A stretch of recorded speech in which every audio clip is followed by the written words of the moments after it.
Bonjour à tous, c'est Yota. Alors oui, j'avais dit que je ne ferais plus de points sur le cyclone. Malgré tout, j'ai trouvé que vraiment là, le lâcher, alors que il est dans sa phase la plus violente. Enfin, plus maintenant, il y a quelques heures, il était dans sa phase vraiment très violente, en catégorie 4 voire 5.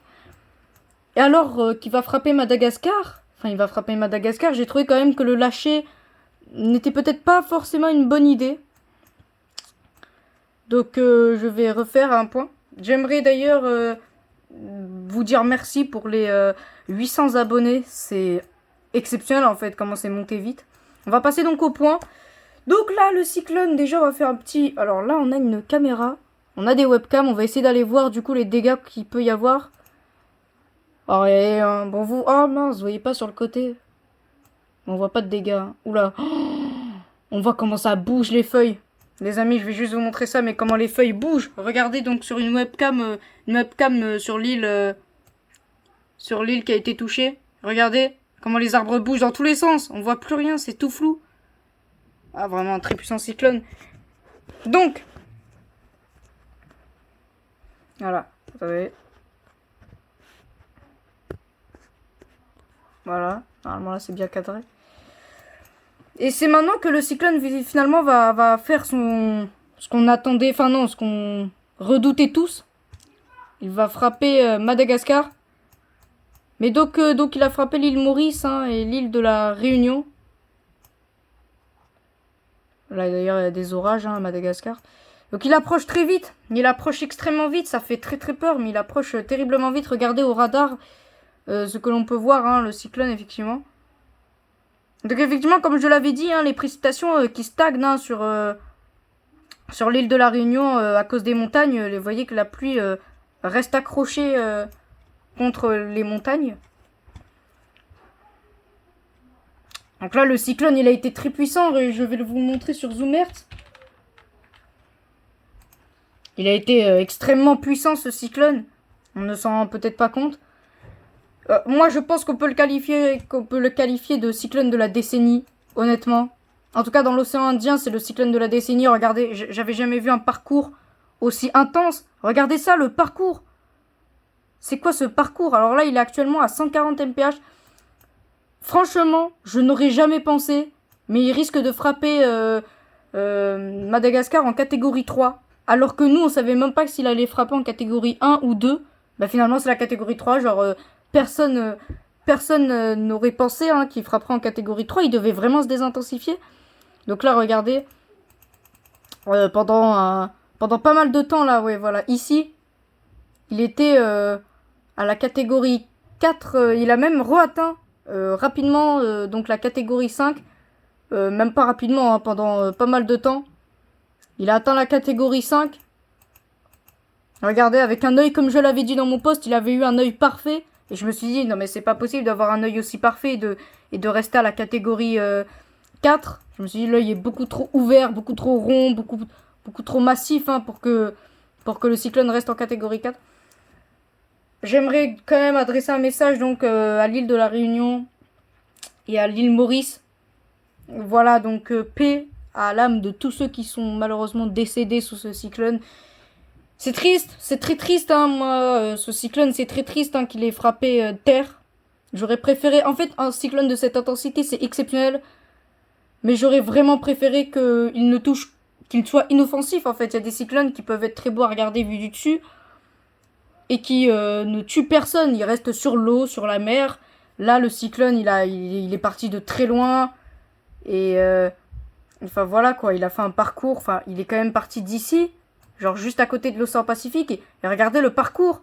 Il a parcouru tout. Tout. Sans exception. Donc voilà. Et là, en plus, il va pas s'arrêter là, quoi. Genre, il va rater de la catégorie 1 et frapper le Mozambique. Donc là, les rafales de vent sont actuellement à 220 km/h. Et donc pendant pas mal d'heures, elles étaient bloquées à 260, donc la catégorie 5. Alors honnêtement, ça va. Lorsqu'il va atteindre la catégorie 1, les vents souffleront à 120. Disons que ce sera comme une tempête assez classique pour le Mozambique, qui donnera quand même de fortes pluies. Par contre, du coup, bah là, des rafales à 195 km/h pour Madagascar. Donc Madagascar va prendre très cher d'ici très peu de temps. Alors, je ne referai pas de points par contre pour... c'est vrai que le cyclone va se réintensifier et qui va frapper le Mozambique, certes. Mais je ne ferai pas de points parce que le cyclone sera vraiment plus trop intense, il sera plus vraiment intéressant. Et je pense que honnêtement le Mozambique va largement s'en sortir d'un cyclone, même si je sais pas, je pense que c'est quand même un pays assez pauvre malheureusement. On voit que bon voilà quoi, c'est... Donc là-bas c'est plus de verdure que de maisons. On voit d'ailleurs que de nuit il n'y a pas forcément beaucoup, par rapport à la France, on voit qu'il y a beaucoup de lumière hein, la nuit. Là-bas, on voit qu'il n'y a pas de lumière presque. Enfin, quand même, il y en a un peu. Il y a quelques villes quand même au Mozambique. Mais du coup, ce sera une tempête assez classique pour eux. Disons que ce genre de tempête, ils sont habitués toute l'année. Hein. Ils sont préparés normalement à ce genre de choses. En revanche, Madagascar est préparé également à ce genre de cyclone. Mais quand même, 195 km/h, c'est quand même beaucoup. C'est quand même énormément. 195 km/h, c'est quelque chose d'absolument énorme. Et encore, hein, je sens qu'il il va quand même réussir à frapper terre avec encore plus de puissance que ça. J'ai l'impression que durant toute sa vie, ce cyclone, il a été sous-estimé. Personne, même moi, même des grands météorologistes, personne, sur YouTube du moins, n'a réussi à anticiper qu'il allait revenir à la catégorie 5 en quelques heures. Je veux dire, il était descendu à 200 km/h. Et là, d'un coup, regardez. Il était à 200 km/h, on le voit là, en haut. Et là, regardez d'un coup. Il est remonté d'un coup en quelques heures à 260. C'est fou. Il est passé, il allait chuter en catégorie 3. Et en quelques... Enfin, même, il avait chuté en catégorie 3. Et en quelques heures, il a atteint la catégorie 5. De nouveau. Même pas de nouveau, il l'avait pas atteint. Bah, c'était un bug de Zoomerz, puisque Zoomerz avait dit qu'il avait atteint déjà ici, ils avaient dit qu'il l'avait atteint. Mais non, il ne l'avait pas atteint, il ne l'a atteint qu'ici. C'est un monstre, c'est le cyclone du siècle, les amis. C'est un véritable monstre, hein. Faut faire très attention. Madagascar, donc, qui va pas, mais Madagascar aussi, il n'y a pas forcément beaucoup de lumière. Pourtant, Madagascar, dites-moi si je me trompe, il me semble que c'est très peuplé quand même, non? Pourtant, il y a moins de lumière qu'au Mozambique. Expliquez-moi la logique. Peut-être que c'est juste moi qui me suis fait un a priori sur Madagascar. Hein. Dans tous les cas, ils vont être frappés, hein, ça c'est sûr, on ne peut pas l'éviter. Donc, au niveau d'Arome, donc le modèle Arome. Donc, le cyclone, donc, il est là. Je décale un peu pour que vous le voyez bien. Voilà, là, vous le voyez bien.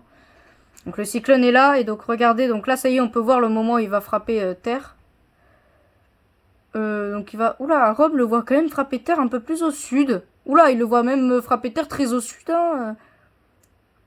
Ah, plus trop maintenant quand même. Ah, faudrait qu'il se réactualise, hein, parce que là, il va clairement pas frapper au sud, il va clairement pas frapper ici. Là, c'est... voilà, j'abuse un peu, genre ici. Moi, je le vois plus frapper par là. On verra si j'aurai raison. Au niveau des rafales de vent, bon, là, pas de surprise, hein, des rafales supérieures à 300... Ouais, des rafales aux environs de 300 km/h. Par contre, les vents moyens, c'est vraiment les vents moyens qui sont terribles sous un cyclone, parce que sous une tempête, les vents moyens sont assez faibles. C'est vraiment les rafales qui sont fortes. Par contre, sous un cyclone, vent moyen comme rafale de vent, les deux sont très puissants. Les rafales de vent sont un peu plus puissantes, mais disons que le contraste n'est pas aussi exagéré que sur une tempête. Vous voyez que là, par exemple, sur le cyclone, on a des vents moyens à plus de 200 km/h. Alors que les rafales de vent soufflent à genre 280. Donc, une rafale à 200, enfin des vents à 200 et des rafales à 280, enfin, voilà quoi, tu te prends les deux, tu vois pas forcément la différence. Hein, tu vois que des arbres s'envoler et des toitures être valdinguées. Voilà, donc on voit qu'il va frapper terre, que les vents vont normalement bien entrer dans les terres. Qu'on verra après à Rome, là, il est pas trop à jour. Hein, il est un peu en retard sur la situation. Donc là, voilà. Donc là, il avait encore vraiment son œil. Donc il est ici. Il avait encore vraiment son œil. Mais du coup... Ouh là là. Oula. Oh les amis, je crois qu'on va lâcher le modèle à Rome. Hein. Alors là, du coup, comme je vous ai montré tout à l'heure, on voit que l'œil du cyclone se referme. Il se referme de plus en plus. Donc ça, c'est une preuve qu'il perd en intensité. Hein. Encore, regardez, ce midi, il avait un œil très rond. Donc ça, c'est parce qu'il était encore très puissant. Là, ça y est, regardez, on voit que l'œil n'est plus rond déjà. Regardez, il est plus du tout rond. C'est plus une forme de... C'est plus vraiment un rond, un cercle. Et en plus, regardez, on voit que la structure... Enfin, regardez les nuages. Vous voyez les nuages ici? Tous ces trucs verts, c'est des nuages. Et ben regardez, si j'avance, on voit que ça part. Vous voyez que ça part. Hein. Tout ce qu'il y avait ici, là, c'est parti. Donc le cyclone commence un peu petit à petit à se désintégrer, à s'effondrer. Mais il va quand même frapper terre avant de totalement s'être désintensifié. Hein. Il va frapper Madagascar. Il aura encore assez d'énergie en lui pour détruire littéralement Madagascar. Donc là, on voit ce qu'il va à peu près faire. On voit à peu près ce qu'il risque de faire. Donc voilà, je pense que j'ai à peu près tout dit dans ce point. Alors un point peut-être un peu moins détaillé quand même que les autres. En tout cas, Rome, il a même pas modélisé que l'œil allait se refermer. On attend de fortes rafales sur toute la côte, surtout sur les côtes. Ce cyclone va quand même produire des rafales à l'intérieur des terres, comme on le voit là par exemple sur Windy. On voit que les rafales du cyclone vont entrer dans les terres, regardez.